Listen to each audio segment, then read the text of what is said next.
Welcome back to Etalk Inc., Tessa Virtue and Scott Moir. Today, Tessa and Scott are inseparable friends, but that wasn't always so. Here's Tessa learning to skate at the tender age of 3. She describes herself back then as a tomboy, though she did have an early passion for ballet. Meanwhile, Scott grows up with a skating rink in his backyard. No surprise he first wanted to be a hockey player. But maybe he could have tried acting. Here he is starring in Country Bear Jamboree. Aww.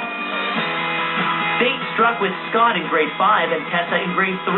It's Scott's mom who noticed they were just the right height for each other.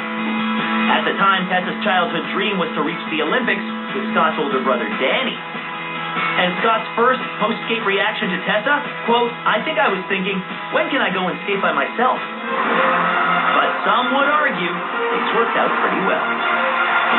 I think everybody can agree you take a really good picture there. And there are a lot in this book, and a lot of you as kids, we just saw some that are very, very cute. Do you remember the first time you met? We remember the time. We don't really remember seeing each other, but maybe you do. No, it's funny. Yeah, we remember sort of that whole process of, it was Scott's cousin and my sister that sort of wanted us to date. And I remember that time very well. I remember being at summer skating camp together and always watching for Scott. So do you remember sort of your early reactions to each other? Do you remember what you thought of him as a skater or what you thought of her as a performer? We were pretty shy, but it was a skating camp, and there was a lot of, we were always doing crazy things, or me and my brother were always doing crazy things. My mom owned the camp, and unfortunately we really knew that and really took advantage of that. So we were trying to get the girls' attention at any time. So I don't really remember meeting you, but I remember dancing with you, and as Tessa said, my cousin kind of being like, "Oh, you should date Tessa," and I was like, "Sure, whatever." Tell me to do. You gave up hockey to be a skater. Was that a decision that you made all on your own?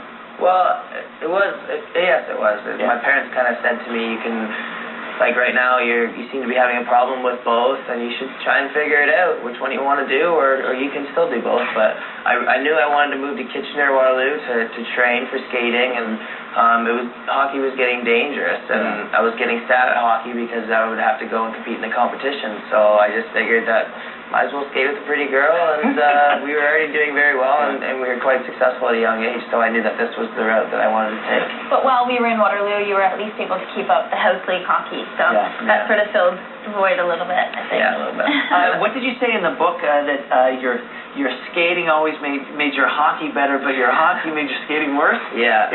Figure skating really helped the hockey, but when I went out in the hockey skates, getting back to figure skates, hitting the toe picks a couple times, just like you see with some of the celebrities trying to figure skate now, but it was a tough experience.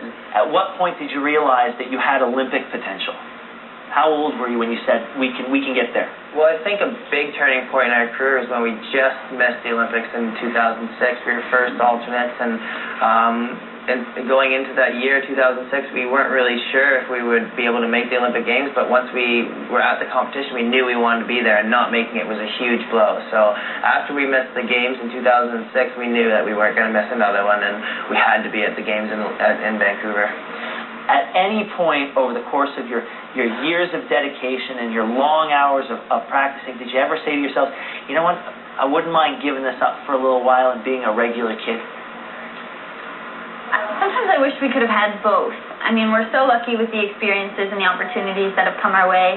To travel at such a young age, see the world, and experience different cultures, that's priceless. But it wasn't normal by any means. We didn't have a normal school experience. We didn't have much of a social life. So we certainly miss that, and I think it's still something we try and balance. But balance is the key word. I'm still in school, and I love it, and even though it's part-time, I try and make the most of that. Don't go anywhere. We've got much more with Tessa and Scott here on Etalk. After the break.